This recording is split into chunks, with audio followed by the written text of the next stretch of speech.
સમારંભની શુભ શરૂઆત કાર્યક્રમના મુખ્ય મહેમાન Pradipbhai Bhatt, assistant general manager NOCIL limited company Dahej, અધ્યક્ષ Jitendrabhai Patel, deputy general manager NOCIL limited company Dahej, અતિથિ વિશેષ કિશોરચંદ્ર ફીટર, નિવૃત્ત આચાર્ય શ્રી ઓમ હરિ વિદ્યા મંદિર જાગેશ્વર, નિર્ણાયક ઉર્વશીબેન રણા, કિરણકુમાર જોશી તથા શાળાના આચાર્યના હસ્તે દીપ પ્રાગટ્ય તથા પ્રભુ પ્રાર્થના દ્વારા કરવામાં આવી હતી. કાસ્કેટ વક્તૃત્વ સ્પર્ધામાં ધોરણ 9 થી 12ના વિદ્યાર્થીઓએ ભાગ લીધો હતો, જેના વિષયો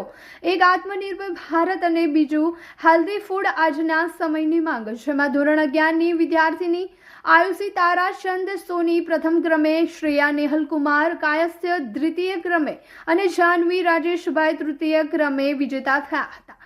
શાળા તરફથી માધ્યમિક અને ઉચ્ચતર માધ્યમિક વિભાગમાં વર્ષ 2025-26માં સર્વત્ર સારો દેખાવ કરવા માટે best student of the year award ધોરણ 12ના વિદ્યાર્થી યશકુમાર વિનોદભાઈ વસાવાને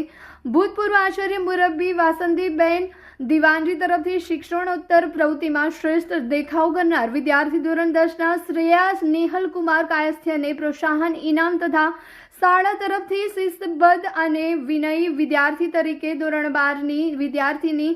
નેહલ કનુભાઈ પરમારને ઇનામ અને પ્રમાણપત્ર આપવામાં આવ્યું હતું. આ પ્રસંગે વર્ષ 2024-25માં ધોરણ 9 થી 12ના વાર્ષિક પરીક્ષામાં પ્રથમ, દ્વિતીય અને તૃતીય ક્રમાંક પ્રાપ્ત કરનાર વિદ્યાર્થીઓને તથા વિવિધ વિષયોમાં સૌથી વધુ ગુણ પ્રાપ્ત કરનારને શાળા તરફથી ઇનામ આપવામાં આવ્યા હતા. આ સમગ્ર કાર્યક્રમનું સંચાલન શાળાના શિક્ષક નટવરભાઈ વસાવા દ્વારા કરવામાં આવ્યું હતું.